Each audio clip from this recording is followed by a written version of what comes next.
എൻസൈക്ലോബിങ്സിൻ്റെ പുതിയൊരു വീഡിയോയിലേക്ക് നിങ്ങൾക്ക് ഏവർക്കും സ്വാഗതം. ഈ വീഡിയോയിലൂടെ നിങ്ങളുമായി ഷെയർ ചെയ്യുന്നത് വൈദ്യുതി ബില്ല് അടയ്ക്കുന്ന രീതിയിൽ പുതിയ പരിഷ്കാരവുമായിട്ട് KSEB വന്നിരിക്കുകയാണ്. ഇതിൻ്റെ വിശദമായിട്ടുള്ള വിവരങ്ങളാണ് ഈ വീഡിയോയിലൂടെ ഷെയർ ചെയ്യുന്നത്. നമ്മുടെ വീഡിയോസ് ആദ്യമായി കാണുന്ന സുഹൃത്തുക്കളാണെങ്കിൽ ആദ്യമേ തന്നെ ചാനലൊന്ന് സബ്സ്ക്രൈബ് ചെയ്യുക. അപ്പോൾ നമുക്ക് വിശദാംശങ്ങളിലേക്ക് കടക്കാം. ബില്ലടയ്ക്കുമ്പോൾ 1000 രൂപ വരെ മാത്രം പണമായിട്ട് സ്വീകരിക്കുവാനാണ് KSEB തീരുമാനിച്ചിരിക്കുന്നത്. വൈദ്യുതി ബില്ല് 1000 രൂപയ്ക്ക് മുകളിലാണെങ്കിൽ ആ ഒരു തുക ഓൺലൈനായിട്ട് മാത്രമേ അടയ്ക്കുവാനായിട്ട് സാധിക്കുകയുള്ളൂ. അതേസമയം KSEB ഓഫീസിൽ ബില്ലടയ്ക്കുവാനായിട്ട് 2 കൗണ്ടറുകൾ ഉള്ള സ്ഥലത്ത് ഇനി മുതൽ ഒരെണ്ണം മാത്രമേ ഉണ്ടാകൂ.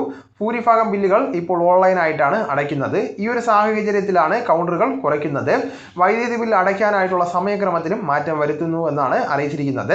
രാവിലെ 8 മുതൽ വൈകുന്നേരം 6 മണി വരെയാണ് സാധാരണയായിട്ട് പണം സ്വീകരിച്ചിരുന്നത്. എന്നാൽ പുതിയ തീരുമാനപ്രകാരം രാവിലെ 9 മുതൽ വൈകുന്നേരം 3 മണി വരെ മാത്രമായിരിക്കും ബില്ല് അടയ്ക്കുവാനായിട്ട് സാധിക്കുന്നത്.